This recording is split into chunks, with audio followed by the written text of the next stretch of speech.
towards your audience, it gives the illusion that the hand holding the coin at the fingertips is otherwise empty. This is called the Ramsey subtlety, credited to a magician named John Ramsey.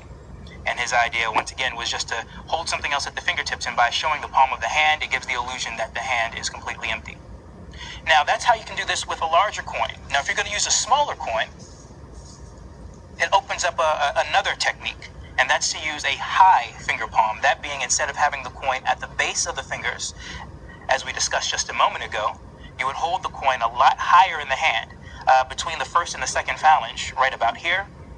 But still, the same thing is true by turning the hand palm up. So now you can actually see the base of the fingers if you're holding another coin at the fingertips, this way. This is a very deceptive move. It's one that we'll use quite frequently in the DVD. Some of the subtleties you can use with it: you can adjust your glasses, you can point. This is a very disarming idea, because if you do a coin vanish and then you point to say, watch what's going to take place next, this really gives the illusion that the hand is otherwise empty. So that is the finger palm.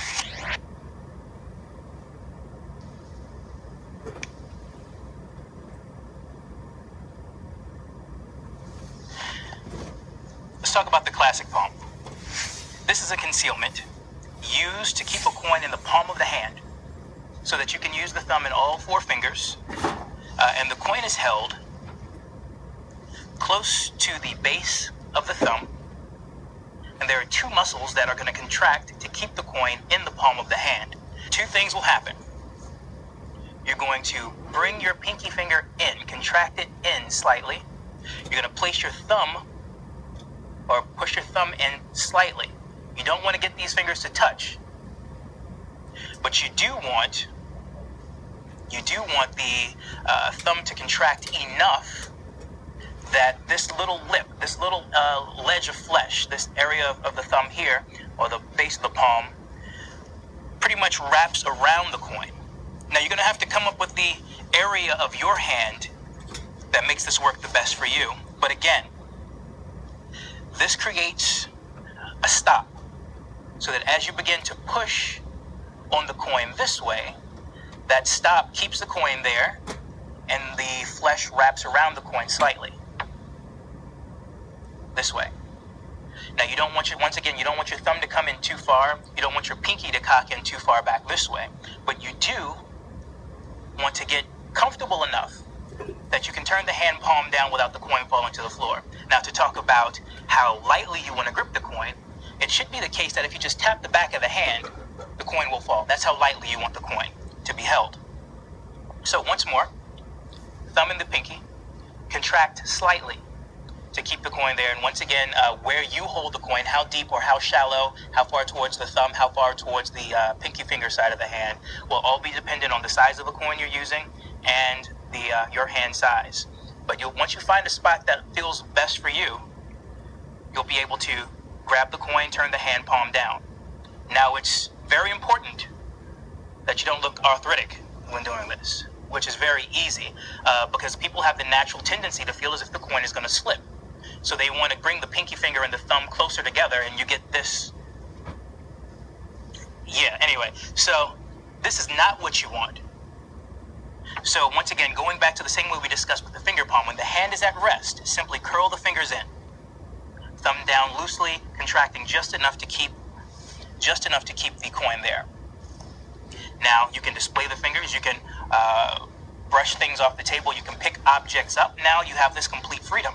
Roll the sleeves back, adjust the glasses, or if you're holding out another object, such as another coin, you can give a slight upturn of the hand, displaying the hand palm up. This idea of showing the hand palm up while holding another object is called the Capps or Mellini subtlety, credited to both Max Mellini and to Fred Capps. They would display the hand this way. Now, the coin is still being concealed from view. The reason you can't see the coin is because the side of the thumb and the web between the index finger and the thumb keep the coin concealed from view. So you can show the coin here. The coin is hidden by the back of the hand and the fingers. And then as you turn the hand palm up, you simply allow the thumb to either contact the object that you're holding, or allow it to contact the base of the middle finger. And again, what this does is it creates a bit of an opening so that you can see inside of the hand. But it also creates the illusion that the hand is otherwise empty because you see the backside of the hand as well. So once again, this is the Fred Capps or Mellini subtlety. Now let's talk about classic palming in general. This is probably one of the most useful, most diverse techniques for or concealments in coin magic.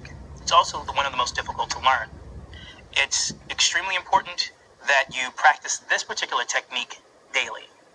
I would advise learning it in both hands, and I would also advise keeping the coin palmed in each hand as you go about your day, as you drive, as you type, as you write, as you cook, clean.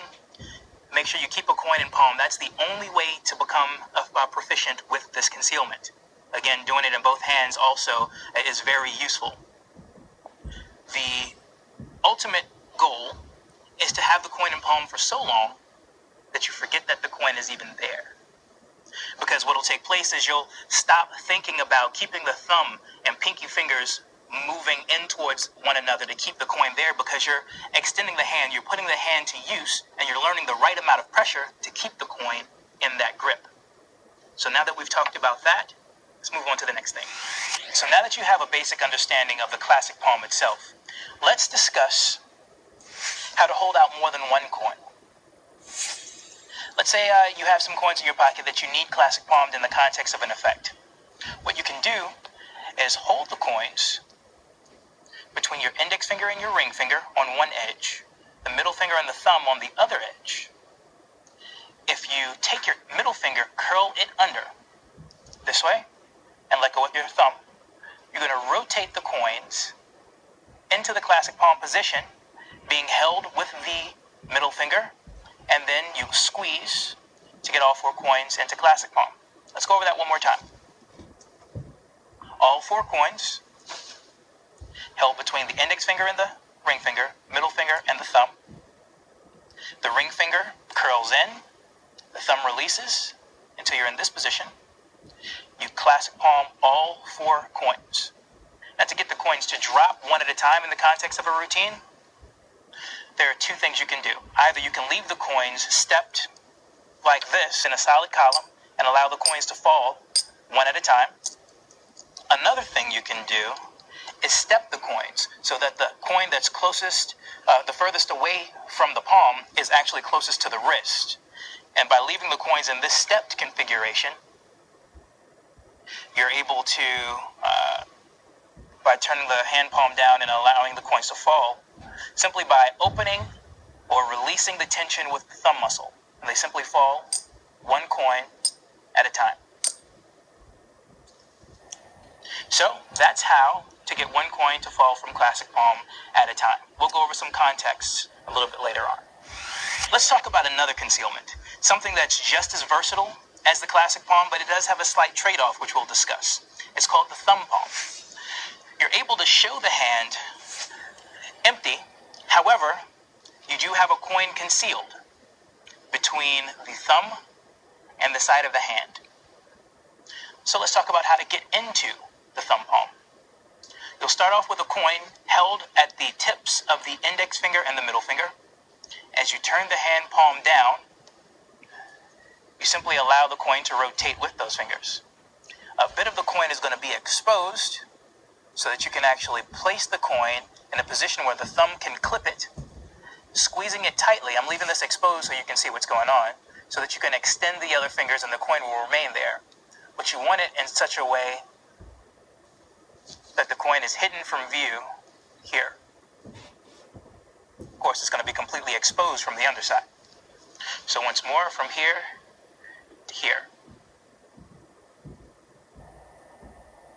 That's the thumb palm. Again, the trade-off being that your thumb is actually locked into place. You can't do too much with it because it's concentrating on keeping the coin against the palm of the hand. But it still gets all of the same shows, as you can pull up the sleeve, you can adjust the glasses, you can wipe things down, you can tap a spectator on their shoulder. You just aren't going to be able to pick anything up as well as you would if you were using the classic palm, which we described earlier, because your thumb is now occupied. but it still has its advantages. This again is the thumb palm. T. Nelson Downs. He was a vaudeville performer, made famous for his miser's dream routine. He was able to produce what seemed to be literally thousands of coins using a production which looks a little bit like this. Let's talk about this. This is a technique called the Downs palm. The Downs palm is a technique which, similar to the thumb palm, allows you to use all four fingers, with the added advantage that it allows you to show the inside of the hand completely empty as well as the back of the hand. Unlike the classic palm where you're only able to display the back of the hand, once again, you can now show front and back. Let's talk about how to get into it. You start with a coin at the fingertips, between the index finger, the middle finger, and the thumb. You'll place your index finger on top of the coin, so you're now clipping it between those two fingers. From this point, you're going to curl the fingers in, extend the thumb outward, and you push the coin with the index and middle finger against this web of the hand, and then you squeeze in on the edges of the coin so that the index finger and the middle finger can release. All four fingers are able to be displayed freely, while the coin is kept parallel to both the floor and to the ceiling. Now, this is a really interesting situation because the coin is pretty much hovering in space and can be seen easily if you show the coin this way. By keeping the middle fingers contacted to the thumb, it allows you to show the back of the hand, and once again, the inside of the hand, while hiding that coin. It's important to keep in mind that the coin needs to be held parallel to both the floor and to the ceiling, and it's going to be hidden from view from this angle by the thumb, which also allows you to see on the inside of the hand, from the back of the hand by the back of the hand and the fingers. As far as gauging your audience's view, now this looks absolutely terrible from this angle. But to gauge, well, imagine this. Imagine the edge of the coin being a plane in space. What you want to do is focus that plane towards your spectator's eye level. By keeping the index finger and the middle finger closed, it keeps that coin from being seen from the front or from the back. So that's essentially what you want to do. So once again, the coin is held